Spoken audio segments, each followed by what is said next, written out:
এটি একটি automatic reverse forward starter. একটি মোটরকে নির্দিষ্ট সময় পর পর দুই দিকে ঘোরানোর জন্য এই স্টার্টারটি ব্যবহার করা হয়ে থাকে। এই স্টার্টারের মাধ্যমে যে মোটরটি রান হবে সেটি হয়তো রান হচ্ছে না, অথবা রান হলেও একটু পর পর বন্ধ হয়ে যাচ্ছে। এখন যদি আমি আপনাদের প্রশ্ন করি যে কয়টি সমস্যা, কি কি ধরনের সমস্যার কারণে এটি হতে পারে, এই মুহূর্তে মনে করে কয়টি সমস্যার কথা আপনারা বলতে পারবেন? বিশেষ করে যারা ইন্ডাস্ট্রিতে নতুন জব করছেন, নতুন টেকনিশিয়ান বা ইঞ্জিনিয়ার অনেকে আছে, দীর্ঘদিন কাজ করার পরেও ট্রাবল শুটিং এ গিয়ে সমস্যা সমাধান করতে গিয়ে দারুণ জটিলতায় পড়েন। কারণ ইন্ডাস্ট্রিতে জব না করলে, নিয়মিত ট্রাবল শুটিং এর কাজ না করলে এগুলো মানুষ ভুলে যায়। শিখতে এগুলো বেশ সময় লাগে, চর্চা থাকতে হয়। আমরা যারা ইউটিউবের কল্যাণে এই ধরনের স্টার্টারগুলো কানেকশন করতে জানি, এটা তো খুবই ছোট একটি স্টার্টার, অটোমেটিক ফরওয়ার্ড রিভার্স। কখনো কখনো star delta with forward reverse, এছাড়াও মোটর কন্ট্রোলিং থাকে, সেগুলো অনেকে হয়তোবা আমরা টেবিলে বসে করতে জানি। ইউটিউব দেখে হয়তো অনেকে প্র্যাকটিসও করি, মনে হয় সহজ বিষয়। এটা জানার দরকার আছে, আপনার একটি স্টার্টার কানেকশনটা কিভাবে হবে, কিভাবে অপারেশন হবে, এগুলো জানার দরকার আছে। কিন্তু বাস্তবতা হচ্ছে ইন্ডাস্ট্রিতে যখন আপনি জব করবেন, ফ্যাক্টরি লেভেলে যখন জব করবেন, তখন কিন্তু আপনার এগুলো প্রতিদিন নতুন নতুন বানাতে হবে না, করতে হবে না। যারা অলরেডি জব করছেন তারা হয়তো জানেন, যারা করবেন তাদের জন্য বলছি। তো এগুলো আপনাকে প্রতিদিন করতে হবে না, করা থাকে বিভিন্ন ধরনের মেশিনে, সেগুলো বিদেশ থেকেও আসতে পারে। সেগুলো যে ট্রাবল শুটিং হয়, সমস্যা হয়, সেগুলো সমাধান করাটাই সবচেয়ে বেশি প্রয়োজন এবং এগুলোই বেশি করতে হয়। তো রেডিমেড যেই স্টার্টারগুলো করা থাকে, প্যানেল করা থাকে, সেখানে যদি আপনি সমস্যা সমাধান করতে না পারেন তাহলে ইন্ডাস্ট্রিতে টিকে থাকা মুশকিল। এজন্য বিভিন্ন ধরনের মোটর স্টার্টার, স্টার ডেল্টা হতে পারে, ফরওয়ার্ড রিভার্স হতে পারে, অটোমেটিক, ম্যানুয়াল, তাছাড়াও প্যানেলের বিভিন্ন ধরনের স্টার্টার সম্পর্কে যেমনি আপনার কানেকশন এবং অপারেশন জানার প্রয়োজন আছে, তার চেয়ে বেশি প্রয়োজন আছে ট্রাবল শুটিং সম্পর্কে জানার। অর্থাৎ সমস্যা হলে কোথায় দ্রুত হাত দেবেন, অল্প সময়ের মধ্যে ঠিক করবেন। কারণ ইন্ডাস্ট্রিতে সময় থাকে কম, কাজ করতে হয় বেশি, সেখানে সময়কে খুব গুরুত্ব দেওয়া হয়। আপনার যদি এই ট্রাবল শুটিং সম্পর্কে ভালো ধারণা থাকে তাহলে আপনি খুব দ্রুত এটি সমাধান করতে পারবেন। কখনো কখনো খুব ছোট্ট একটি সমস্যাও কিন্তু দীর্ঘ সময় আপনাকে ভোগাতে পারে। যাই হোক, এই স্টার্টারটি খুবই ছোট একটি স্টার্টার, শুধুমাত্র একটি মোটরকে অটোমেটিক রিভার্স ফরওয়ার্ড করার জন্য ব্যবহার করা হয়ে থাকে। এই দেখুন, এখানে টাইমার দেওয়া রয়েছে।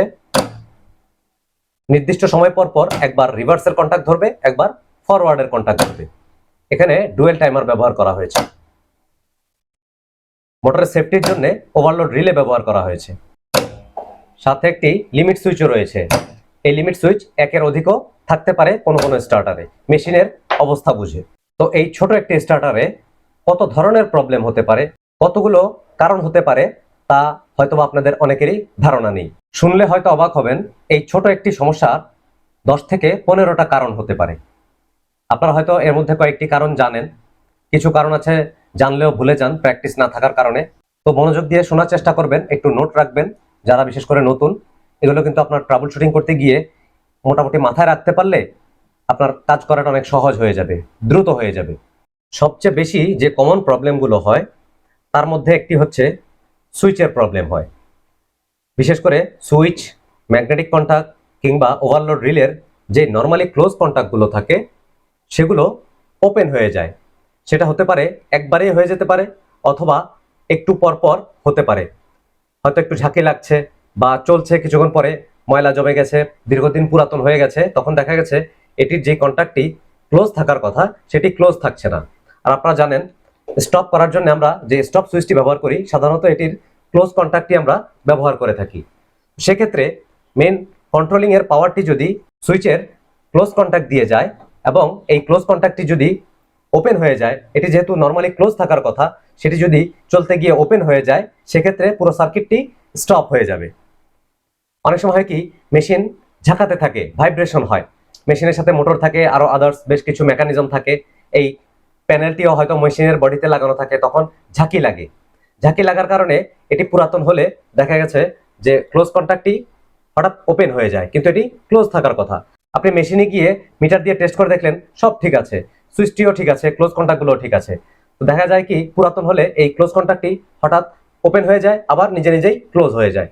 তো এটি সুইচের ক্ষেত্রে হতে পারে, এটি আপনার ম্যাগনেটিক কন্টাক্টের যে নর্মালি ক্লোজ কন্টাক্ট আছে সেটিতে হতে পারে, ওভারলোড রিলের নর্মালি ক্লোজ কন্টাক্ট থাকে সেটিতে হতে পারে। যে কোনো একটি যদি হুট করে ছেড়ে দেয়, অর্থাৎ ওপেন হয়ে যায় আবার নিজে নিজে ক্লোজ হয়ে যায়, সেক্ষেত্রে বুঝে পাওয়াটা বেশ বিরক্তিকর সময় লাগে, যে সুইচেরটা নষ্ট হলো ম্যাগনেটিক কন্টাক্টের না ওভারলোড রিলের বা টাইমারের, এটা বুঝতে সময় লাগে। আর যদি একবারে ক্লোজ থেকে ওপেন হয়ে যায় সেক্ষেত্রে খুঁজে পাওয়া যায় খুব দ্রুত মিটারের সাহায্যে। এরপরে আরো একটি কমন ফল্ট হয়, সেটি হচ্ছে ম্যাগনেটিক কন্টাক্টের কয়েল নষ্ট হয়ে যায়। দেখা যায় লাইন আসছে কিন্তু আপনি এখানে মিটার দিয়ে মাপার পরে লাইন পাচ্ছেন কিন্তু কয়েল ধরছে না। ম্যাগনেটিক কন্টাক্ট যদি না ধরে সেক্ষেত্রে আপনার মোটর স্টার্ট নেবে না। সেক্ষেত্রে যে কোনো একটি ম্যাগনেটিক কন্টাক্ট হতে পারে, রিলে যদি ব্যবহার হয়ে থাকে রিলের কয়েল হতে পারে, এটিও একটি কমন প্রবলেম। তো আপনি এটি চাইলে রেজিস্ট্যান্স অথবা সিরিজ ল্যাম্প দিয়ে কানেকশন খুলে মেপে দেখতে পারেন যে কয়েলটি ঠিক আছে কিনা। যদিও এই কমন সমস্যাগুলো প্রায় লোকই জানেন, কিন্তু আমি আরো বেশ কিছু সমস্যা নিয়ে আলাপ করছি। এরপর রয়েছে খুবই কমন একটি সমস্যা, সেটি হচ্ছে স্টার্টারের যেই ম্যাগনেটিক কন্টাক্টগুলো থাকে সেগুলোর যেই নর্মালি ক্লোজ বা ওপেন কন্টাক্ট থাকে, এনওএনসি যেটাকে আমরা বলি, সেগুলো প্রবলেম করে। এটি খুবই একটি কমন প্রবলেম, আর এই কারণেই পুরো স্টার্টার নিয়ে খুবই বিড়ম্বনায় পড়তে হয়। যদি আপনার রিলে ব্যবহার করা হয়ে থাকে এটিরও এনওএনসি নিয়ে খুবই বিরক্তিকর সমস্যায় পড়তে হয়। এই স্টার্টারটি যেহেতু রিভার্স ফরওয়ার্ড স্টার্টার, একটি ম্যাগনেটিক কন্টাক্ট হচ্ছে রিভার্সের জন্য, একটি ফরওয়ার্ডের জন্য। তো এটি ইন্টারলকিং করা থাকে, আপনারা হয়তো অনেকেই জানেন, যাতে একটি কন্টাক্ট ধরা অবস্থায় আরেকটা কন্টাক্ট না ধরে।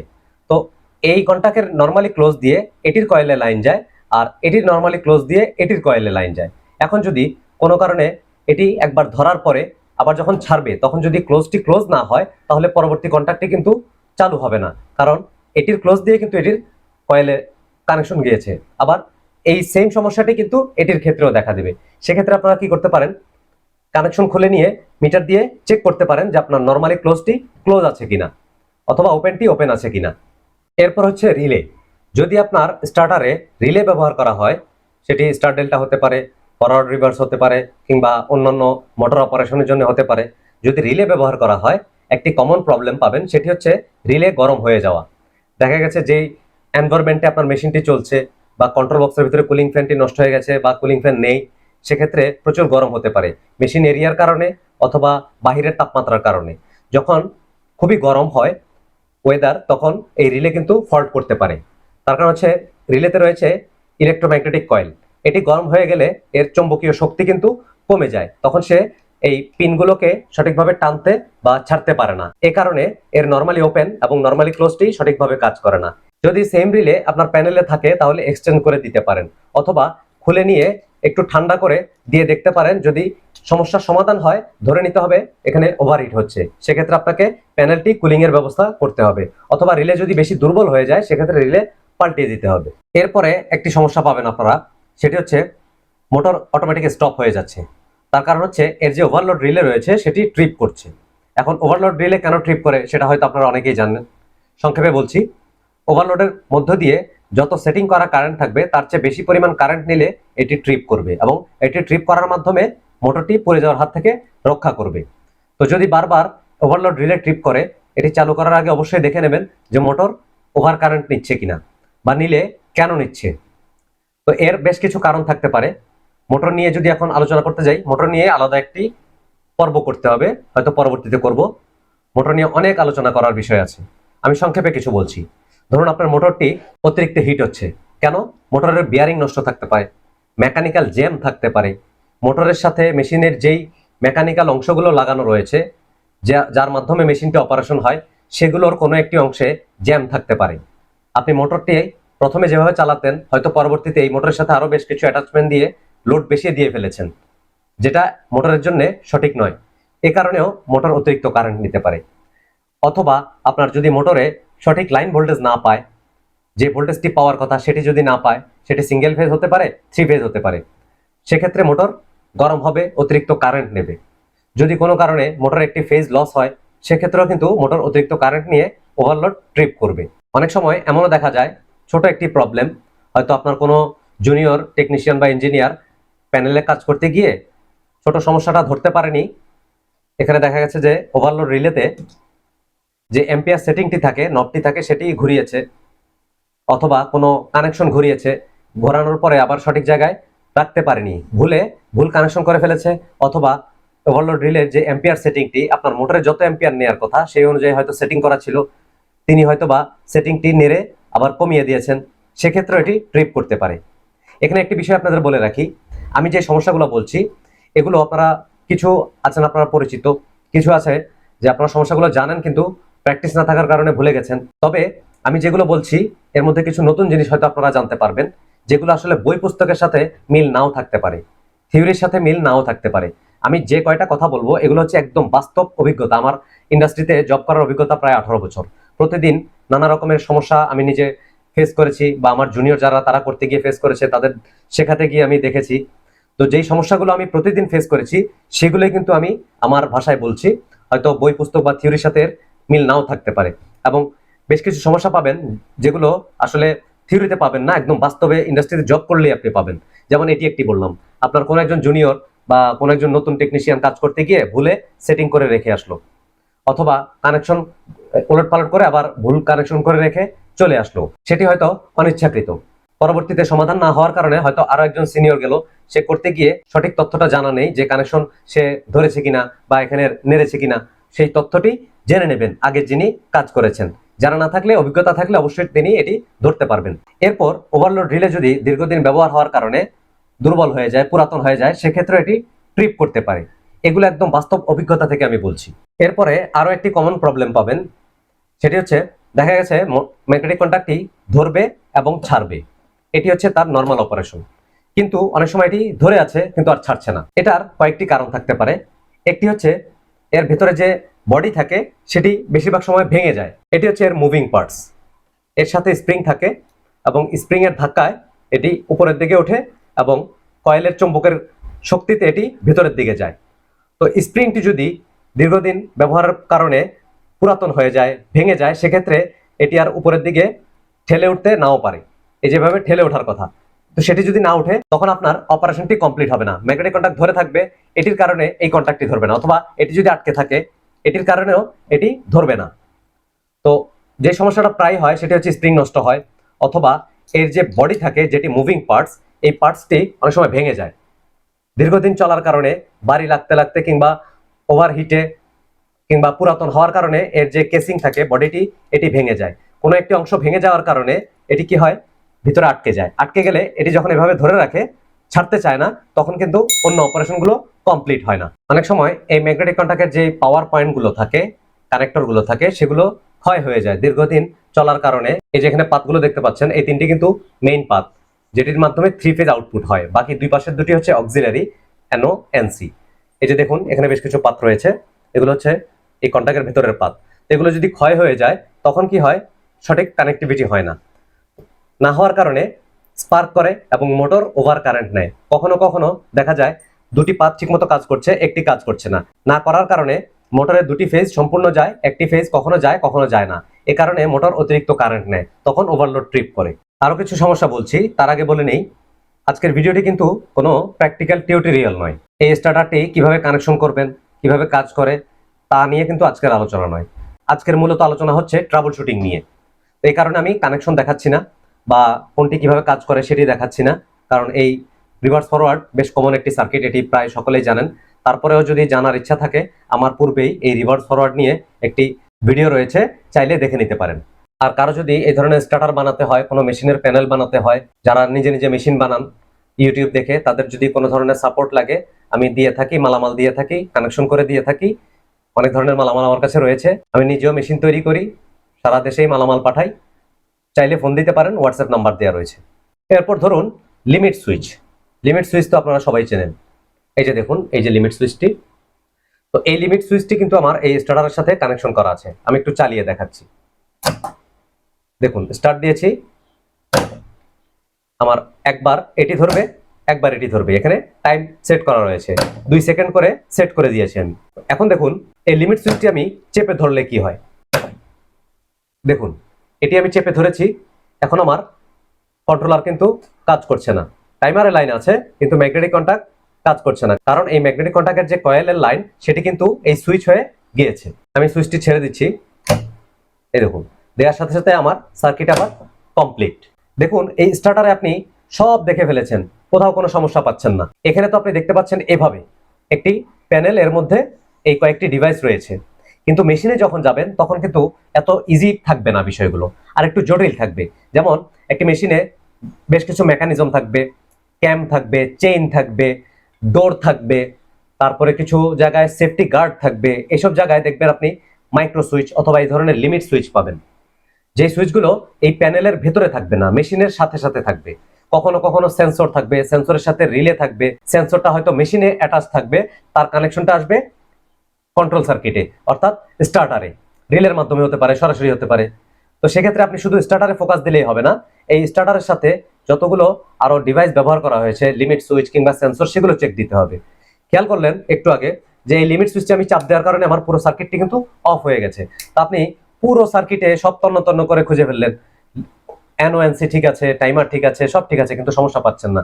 দেখা গেছে যে এই একটি লিমিট সুইচের কারণেই পুরো সার্কিটটি কাজ করছে না। সেক্ষেত্রে আপনার যে লিমিট সুইচগুলো আছে বা যেই সেন্সরগুলো আছে সেগুলো চেক করতে হবে। একটা ধারণা দেই, আপনার এই লিমিট সুইচে আমি নরমালি ক্লোজ কন্টাক্ট ব্যবহার করেছি। তো আমি যদি এখন এটি সমস্যা খুঁজে বের করতে চাই, যদি চালু না হয়, সেক্ষেত্রে এই দুটি তারকে আমি ক্লোজ কন্টাক্টকে একসাথে জয়েন করে দিতে পারি।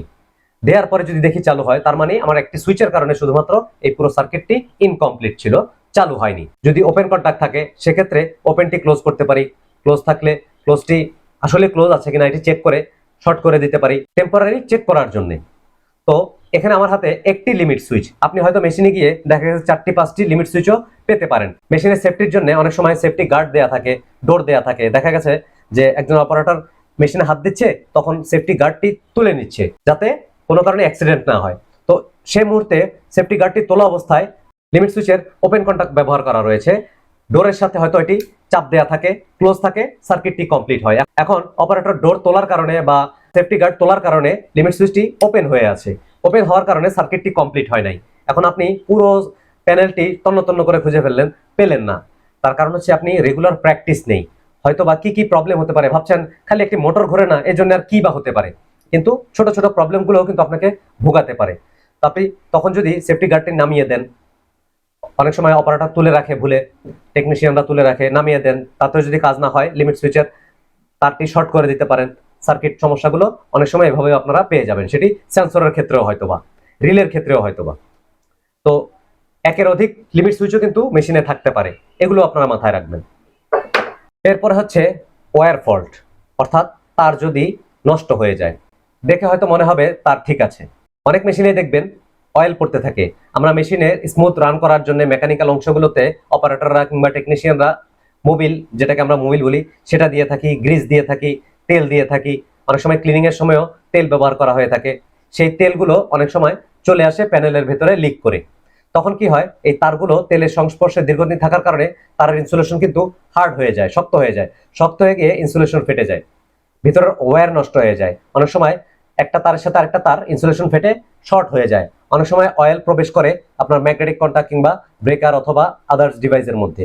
সেক্ষেত্রে আপনাদের ভালো করে এয়ার দিয়ে ক্লিন করে, কন্টাক্ট ক্লিনার অর্থাৎ এই ইলেকট্রিক্যাল ডিভাইস ক্লিন করার জন্য যে ক্লিনার পাওয়া যায়, সেই কন্টাক্ট ক্লিনার স্প্রে করে কয়েকবার ম্যানুয়ালি অপারেশন করে এয়ার দিয়ে ক্লিন করে আপনি চালাতে পারেন, শুকিয়ে নিতে পারেন, শুকিয়ে নিয়ে এটি আবার চালাতে পারেন। এই ধরনের প্রবলেমেও কিন্তু আপনারা পড়বেন। এরপরে আরো এক ধরনের সমস্যা পাবেন, সেটি হচ্ছে ওভারহিট। এখন প্যানেলে ওভারহিটে দেখা গেছে সবসময় ম্যাগনেটিক কন্টাক্ট বা ব্রেকারের উপর ইফেক্ট করে না। ম্যাগনেটিক কন্টাক্ট এবং ব্রেকার বেশ ভালো পরিমাণ গরম হওয়ার পরে কিন্তু এটি ফল্ট করে, তাছাড়া ফল্ট করে না, কারণ এগুলো মেকানিক্যাল ডিভাইস। বাট টাইমার অথবা আপনার টেম্পারেচার কন্ট্রোলার হতে পারে। এছাড়াও আরো বেশ কিছু ধরনের কন্ট্রোলার রয়েছে যেগুলো প্যানেলে যখন ব্যবহার হয় সেগুলোর ভিতরে কিন্তু এরকম মেকানিক্যাল পার্ট থাকে না, সেগুলোর ভিতরে থাকে ইলেকট্রনিক্স পার্ট। দেখা যাচ্ছে রেজিস্টর, ক্যাপাসিটর, ডায়োড, আইসি কিংবা ছোট সাইজের রিলে, এই ধরনের কম্পোনেন্টগুলো ব্যবহার করা হয়ে থাকে টাইমার, টেম্পারেচার কন্ট্রোলার বা আরো কন্ট্রোলিং ডিভাইসে। সেক্ষেত্রে কি হয়, এই জিনিসগুলো খুব দ্রুত গরম হয়ে যায়। তো এটি যেই পরিমাণ গরম হলে সমস্যা করে, তার চেয়ে অনেক বেশি পরিমাণ গরম হওয়ার পরে কিন্তু ম্যাগনেটিক কন্টাক্ট বা মেকানিক্যাল ডিভাইসগুলো সমস্যা করে। সেক্ষেত্রে দেখা যাচ্ছে আপনি সব ঠিক পেলেন, কানেকশন ঠিক আছে, নর্মালি ওপেন ক্লোজ সব ঠিক আছে, কিন্তু মোটর চলতে চলতে হুট করে বন্ধ হয়ে যাচ্ছে। সুইচ পাল্টিয়ে দিলেন, নর্মালি ওপেন ক্লোজ সমস্যা মনে করে ম্যাগনেটিক কন্টাক্ট পাল্টালেন, সমস্যার সমাধান হচ্ছে না। তো কি হয়, টাইমারের ভেতরে যেহেতু রিলে থাকে, রেজিস্টর, ডায়োড, ইলেকট্রনিক্স কম্পোনেন্ট থাকে, এগুলো অল্প গরম হলেই ফল্ট করে। তো নির্দিষ্ট একটা সময় পরে অতিরিক্ত গরম হওয়ার পরে সে দেখা গেছে স্টার্টারকে সিগন্যাল দেয়া বন্ধ করে দেয়, তখন মোটর বন্ধ হয়ে যায়। আবার একটু পরে ঠান্ডা হলে সে ঠিক হয়ে যায়। তো সেক্ষেত্রে এটি দেখতে হবে যে এটির বডিতে টেম্পারেচার কেমন, প্যানেলটাকে কুলিং এর ব্যবস্থা রাখতে হবে। এরপরে যদি না হয়, একই রকমের ডিভাইস যদি আপনার কাছে থাকে একটু চেঞ্জ করে দেখতে পারেন। এই প্রবলেমগুলো কিন্তু আপনারা পাবেন। ওভারহিটটা খুবই ঝামেলার একটা জিনিস। কখনো কখনো আপনারা ভৌতিক সমস্যা পাবেন, অর্থাৎ আপনি সব জানেন যে কি কি সমস্যা হতে পারে, আপনি মোটামুটি এক্সপার্ট, তারপরেও দেখবেন আপনার জটিলতা সমাধান হচ্ছে না। ধারণা দিয়ে রাখছি হয়তো বা কখনো কাজে লাগবে। আমরা কাজ করতে গিয়ে এই ধরনের প্রবলেম ফেস করেছি। সেটি হচ্ছে সব ঠিক থাকার পরেও মোটর বন্ধ হয়ে যাচ্ছে অথবা স্টার্ট নিচ্ছে না। হয় কি, যে প্যানেলটি মেশিনের সাথে লাগানো আছে, সার্কিটটি লাগানো আছে, সেটি পুরো মেশিন সহ ভাইব্রেশন হচ্ছে। এরকম অনেক মেশিন আছে ইন্ডাস্ট্রিতে, আপনারা পেয়ে যাবেন। এই ভাইব্রেশনের কারণে, দীর্ঘদিন পুরাতন হওয়ার কারণে এর যে ক্লোজ কন্টাক্টগুলো এগুলো ছেড়ে দিচ্ছে। কোনটা ছাড়বে ঠিক বলা যায় না। দেখা যাচ্ছে সুইচও ঠিক আছে, ম্যাগনেটিক কন্টাক্টও ঠিক আছে, কিন্তু দীর্ঘদিন পুরাতন হওয়ার কারণে অথবা অনেক টেকনিশিয়ান বারবার এগুলো লুজ করার কারণে, কানেকশন করার কারণে, সঠিক টাইট না দেওয়ার কারণে লুজ হয়ে নর্মালি ক্লোজ কন্টাক্টটি হুট করে ছেড়ে দিচ্ছে। তো এই ধরনের প্রবলেমের কারণে কিন্তু আপনারা স্টার্টার নিয়ে প্রবলেমে পড়তে পারেন। সেক্ষেত্রে আপনাদের কাজ হচ্ছে সবগুলো টার্মিনাল সঠিকভাবে টাইট দিয়ে দেয়া, বিশেষ করে ধুলোবালি থাকলে এয়ার দিয়ে ক্লিন করে দেয়া। ধুলোবালির কারণে অনেক সময় কন্টাক্ট সঠিকভাবে না পেতে পারে। সেক্ষেত্রে একটু ধৈর্য ধরে দেখতে হবে, কারণ এটি স্পেসিফিক কোনো এক জায়গায় সমস্যা না থাকলে খুঁজে পাওয়া খুবই মুশকিল। কিন্তু এই ধরনের সমস্যাও যে হতে পারে সেটা আপনাদের ধারণা দিয়ে রাখলাম। এরপরে সর্বশেষ আরেকটি ধারণা দিচ্ছি, যেটি আমার শুরুতেই বলার প্রয়োজন ছিল। সেটিকে আপনারা 1 নম্বরে রাখতে পারেন। সেটি হচ্ছে যে কোনো একটি প্যানেলে, যে কোনো একটি স্টার্টারে, মেশিনে কাজ করতে গেলে আপনারা সর্বপ্রথম যেটি দেখবেন সেটি হচ্ছে এর line voltage, phase to phase voltage. অর্থাৎ এর যে সরবরাহ লাইন রয়েছে সেটি সিঙ্গেল ফেজ হতে পারে, 3 ফেজ হতে পারে। যদি 3 ফেজের লাইন হয় সেক্ষেত্রে আলাদা আলাদা কানেকশন আসতে পারে, যেমন পাওয়ার সার্কিটের জন্য 3 ফেজ, কন্ট্রোলিং সার্কিটের জন্য সিঙ্গেল ফেজ। সর্বপ্রথম যে কাজটা করতে হবে সেটি হচ্ছে আপনাকে মিটার দিয়ে মেপে নিতে হবে যে আপনার সরবরাহকৃত লাইনে ভোল্টেজ সঠিক আছে কিনা। ভোল্টেজ ঠিক থাকলে এরপরে আপনি অন্যান্য কাজে হাত দেবেন। এটি সর্বপ্রথম। অনেক সময় পল্লী বিদ্যুতের কারণে, সাপ্লাই প্রতিষ্ঠানের কারণে, সেটি শহরে হলে ডেসকো, ডেসা, সেখান থেকে হয়তো একটি ফেজ না আসতে পারে, ভোল্টেজ কম আসতে পারে একটি ফেজে বা দুটি ফেজে, তখন কিন্তু এই প্রবলেমগুলো হতে পারে। প্রথম কাজ হচ্ছে আপনার মেশিনে গিয়ে মেইন সরবরাহটি চেক করা, ভোল্টেজ আমার 440 অথবা 220-তে ঠিকঠাক আছে কিনা। এরপরে আমি স্টেপ বাই স্টেপ বাকি কাজগুলো করব। যে সমস্যাগুলো বললাম এগুলো হয়তো অনেকগুলোই আপনারা জানেন, কিন্তু কাজ করতে গিয়ে মাথায় আসে না।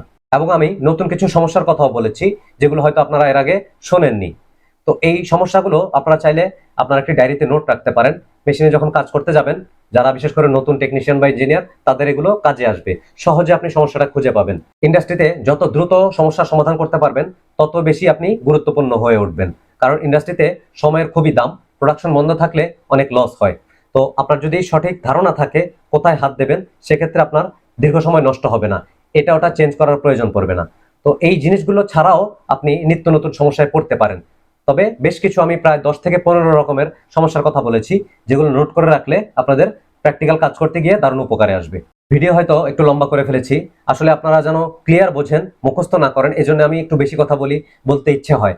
মানে আমার মন মতো বলতে চাই যেন আপনারা সম্পূর্ণ বুঝতে পারেন। যেহেতু আজকের ভিডিওটি কোনো প্র্যাকটিক্যাল টিউটোরিয়াল নয়, সেহেতু হয়তো বা ভিডিওটি একটু বোরিং লাগতে পারে, আমি জানি না। তো কেমন লেগেছে ভিডিওটি অবশ্যই কমেন্ট করে জানাবেন। বিশেষ করে যারা আমার নিয়মিত দর্শক আছেন, শুভাকাঙ্ক্ষী আছেন, যদি আপনারা না জানান তাহলে আমি পরবর্তীতে এই ট্রাবল শুটিং নিয়ে আরো প্র্যাকটিক্যাল ভিডিও করব কিনা ভেবে দেখতে হবে। তো আমি হয়তোবা আপনাদের আগ্রহ থাকলে আরো প্র্যাকটিক্যাল ট্রাবল শুটিং দেখাবো, যেগুলো হয়তো আমি সমস্যা নিজেই তৈরি করে নিজে আবার সমাধান দেখাবো। কারণ ট্রাবল শুটিংটা ইন্ডাস্ট্রিতে কিন্তু মেইন। এর চেয়ে বড় বড় সার্কিট বা বিভিন্ন ধরনের ছোট সার্কিটেও ট্রাবল শুটিং আমি দেখাবো। তো আপনারা পছন্দ করেছেন কিনা ভিডিওটি, বা এই ধরনের ভিডিও আপনাদের দরকার আছে কিনা, কমেন্ট করে অবশ্যই জানাবেন। আপনাদের কমেন্ট না পেলে আমি বুঝতে পারি না, তো আগ্রহ পাই না পরবর্তীতে কি নিয়ে ভিডিও করব। তো অবশ্যই সাথে থাকবেন। ভিডিওটি ভালো লাগলে লাইক করবেন, চ্যানেলটি সাবস্ক্রাইব করে ফেলবেন যদি নতুন হয়ে থাকেন। সবার জন্য শুভকামনা। আসসালামু আলাইকুম।